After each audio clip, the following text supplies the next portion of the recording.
Have you ever walked past a place that felt wrong the moment you looked at it? A place so silent, so abandoned, that even the wind seemed afraid to move through it. Imagine standing in the freezing mountains of Northern America, surrounded by darkness, when suddenly a church bell rings from a building that has been abandoned for decades. No electricity. No priest. No people. Just silence, and something waiting inside. Tonight's story is not just about fear. It is about a night that changed 3 college students forever. A night where faith, evil, and survival collided inside a forgotten church hidden deep in the mountains. And before this video ends, you may start questioning whether some places in this world are truly abandoned, or whether something still lives inside them. If you enjoy dark mysteries, paranormal encounters, and terrifying stories inspired by real legends, subscribe to the Grim Tapes right now. Because the story you are about to hear is one that very few people would dare to tell.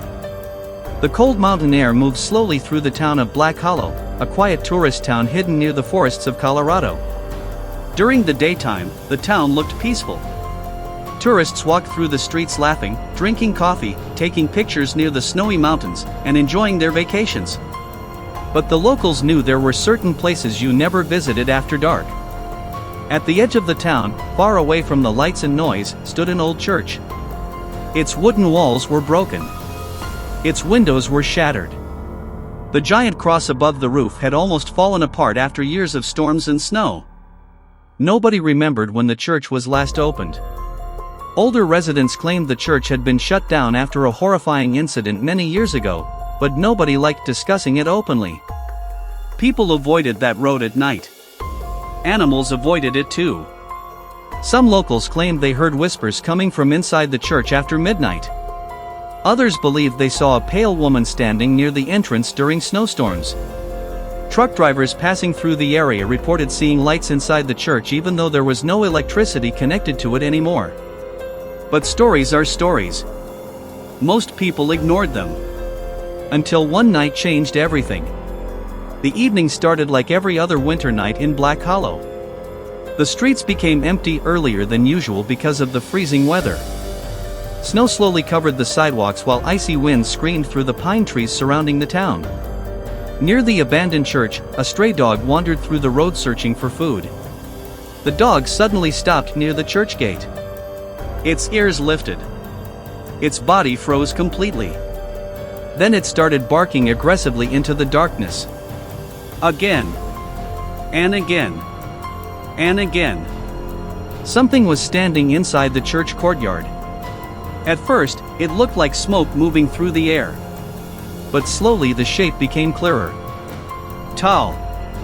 Thin. Wearing something black that moved unnaturally in the wind. The dog backed away while growling. Then suddenly the barking stopped. Completely. The animal's voice seemed trapped inside its throat. Its body trembled as the dark figure slowly floated closer. The freezing air became heavier. The trees stopped moving. Then the dog suddenly lifted into the air. Its terrified cries echoed through the night as an invisible force dragged it toward the church entrance. The old wooden doors slammed shut behind it. For several moments, the entire area became silent. Then horrible screams exploded from inside the church. The sound was not normal. It sounded like pain mixed with something animalistic. A few seconds later, the church doors burst open. The dog's lifeless body flew out into the snow. Its skin had turned completely pale. And its eyes were gone. The next morning, the body disappeared before anyone else could see it. But that same night, 3 college students arrived in Black Hollow for a winter vacation trip. Ethan Walker, Ryan Carter, and Mason Reed were all students from Chicago. Their college had organized a week-long mountain retreat for students before the semester exams began. Most of the trip was supposed to focus on workshops, group activities, and educational tours. But none of the students cared about that. Especially Ethan and Ryan. The 2 friends spent most of the day complaining about the strict professors supervising the trip. "This doesn't even feel like a vacation," Ryan muttered while sitting inside the hotel lounge. "Every 5 minutes they're checking where we are. At this point we might as well be in middle school," Ethan laughed. No freedom. No fun. No late-night adventures. Mason sat quietly near the window looking outside at the snowy streets. Unlike his friends, Mason felt uncomfortable ever since they arrived in Black Hollow. He noticed strange things. The locals avoided eye contact whenever someone mentioned the old church outside town. The hotel receptionist became nervous when some students joked about exploring abandoned places. Something about the town felt wrong. Late that night, while most students slept, Ethan suddenly stood up from his bed.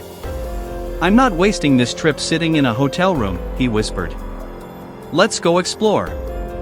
Ryan instantly agreed. Mason hesitated. "Maybe we should stay here," he said quietly. "We don't even know this town." "That's exactly what makes it fun," Ryan replied with a grin. Within minutes, the three friends quietly slipped out of the hotel and disappeared into the snowy streets. The town looked completely different at night. The roads were empty. Streetlights flickered weakly through the falling snow. The cold air felt almost unnatural against their skin. As they walked deeper into town, Ethan noticed an old road leading toward the forest. "What's over there?" he asked. Ryan pointed ahead. "That church the locals keep talking about." Mason immediately stopped walking. "No," he said firmly. "Absolutely not." But Ethan laughed. "You're scared because of ghost stories?" "It's not the stories," Mason replied. "Something about that place feels wrong." Ryan pulled out his phone flashlight. "Come on. We'll look around for 5 minutes and leave." Against his better judgment, Mason followed them. The church stood ahead of them like a giant shadow in the snowstorm. Up close, it looked even worse. The front doors were cracked. The windows were covered in dirt. The entire building smelled damp and rotten. Ryan pushed against the door slowly. To everyone's surprise, it opened.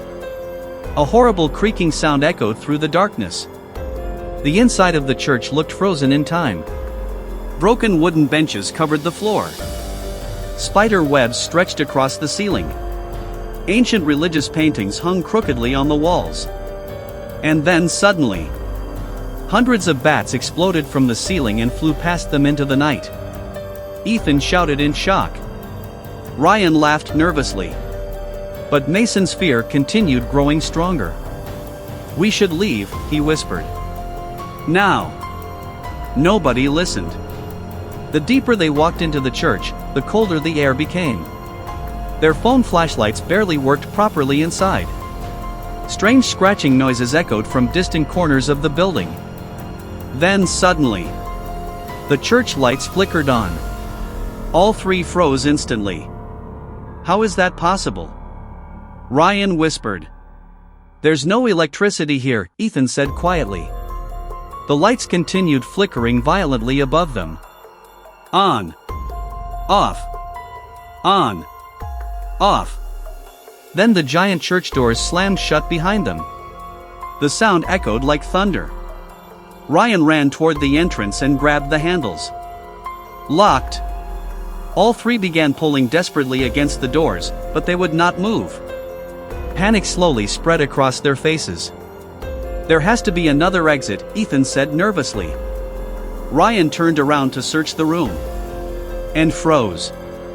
Standing near the center aisle was a woman dressed like a nun. But something about her looked deeply wrong. Her skin was pale gray. Her eyes glowed dark red. And her smile stretched far wider than a normal human smile should. Nobody moved. Nobody breathed. The nun slowly tilted her head while staring directly at them. Then suddenly, she vanished into smoke. Ryan screamed. Where did she go? The church became silent again. Too silent. Then Mason heard something crawling behind them. Slowly. Very slowly. They turned around. Ryan was no longer standing beside them. He was on the floor. Crawling. His body twisted unnaturally across the wooden ground like a spider. His eyes had turned red. His face looked pale and burned. Black veins spread across his neck. Ethan stepped backward in horror. "Mason, what happened to him?" Ryan lifted his head slowly. But it was not Ryan smiling at them anymore. It was her. The nun's voice echoed from inside his throat. "You should not have entered this place." Mason grabbed Ethan's arm. "We need to get out now." Ryan began crawling toward them at terrifying speed. Sometimes his face appeared normal for a split second, begging silently for help. Then the nun's face returned again. "We never hurt you," Mason shouted desperately. "Please let us go." The possessed Ryan stopped moving.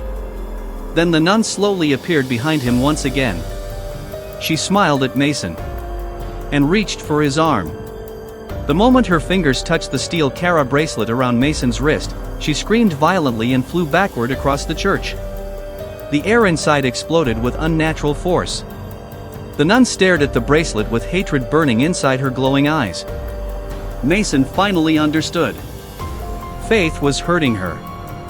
Ryan collapsed unconscious on the floor. Ethan rushed toward him trying to wake him up. But then another voice echoed through the darkness.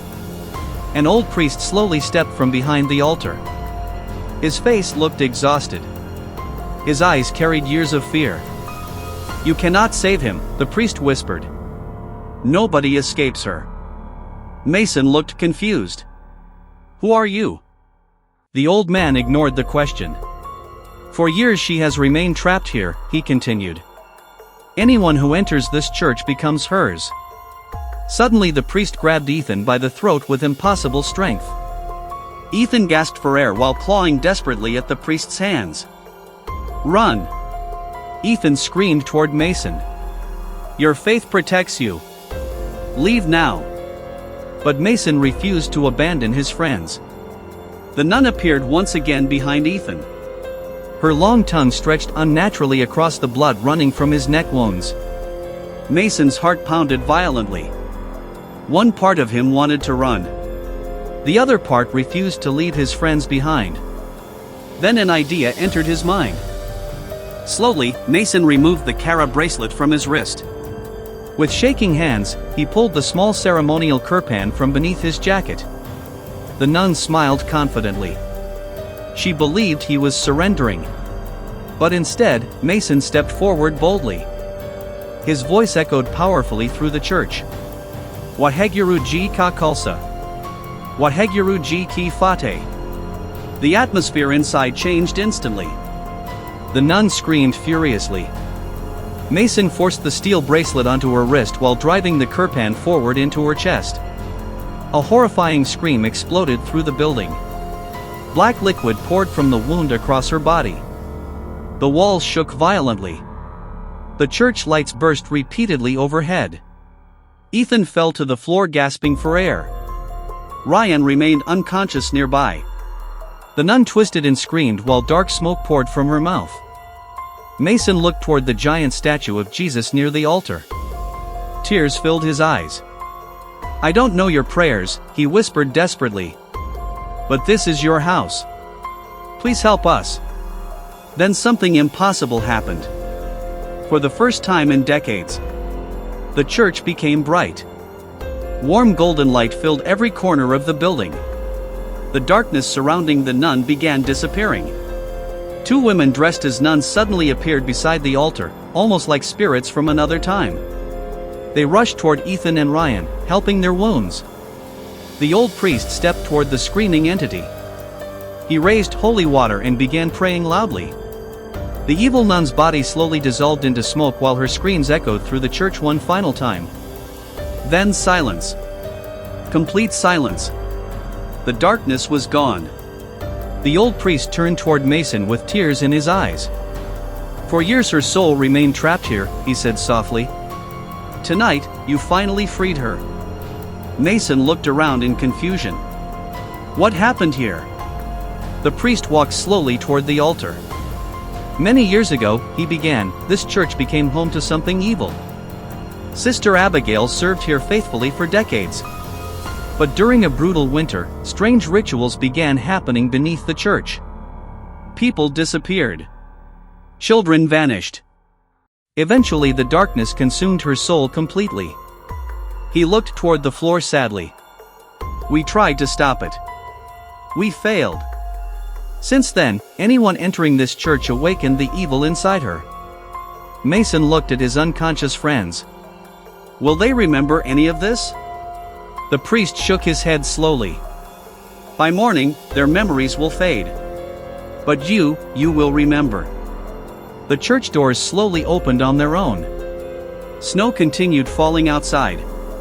You must leave now, the priest whispered. And never return. Mason helped Ethan and Ryan outside into the freezing night. As they walked back toward town, Mason turned around one final time. The church lights were gone again. Only darkness remained. The next morning, Ethan and Ryan remembered nothing. To them, the night ended after sneaking out of the hotel. But Mason remembered everything. The screams. The crawling shadows. The red eyes. The smell of death inside the church. Later that afternoon, while their tour bus drove past the forest road again, Mason looked toward the place where the church once stood. But it was gone. There was nothing there. No building. No ruins. Only snow-covered trees. Then Mason noticed someone standing far away between the forest shadows. The old priest. Watching him silently. The priest smiled gently before raising his hand and sprinkling holy water into the air. And suddenly, Mason's memories began fading too. Within seconds, the horrifying night disappeared from his mind forever. But the people of Black Hollow never forgot. Because after that night, the whispers stopped. The disappearances ended. And nobody ever saw the evil nun again. But sometimes, during heavy snowstorms, travelers still report hearing church bells ringing deep inside the forest where no church exists anymore. And some claim that if you follow the sound long enough, you may find the church waiting for you again. So now I want to ask you something. If you and your friends discovered an abandoned church hidden deep in the mountains, would you enter it? And if you saw someone you loved becoming possessed right in front of you, would you stay and fight for them, or would fear force you to run away? Tell me honestly in the comments below. And if you enjoyed tonight's terrifying story, make sure you subscribe to the Grim Tapes for more dark mysteries, paranormal encounters, haunted legends, and horrifying stories that stay with you long after the video ends. Like the video if this story gave you chills. And remember, some places are abandoned for a reason.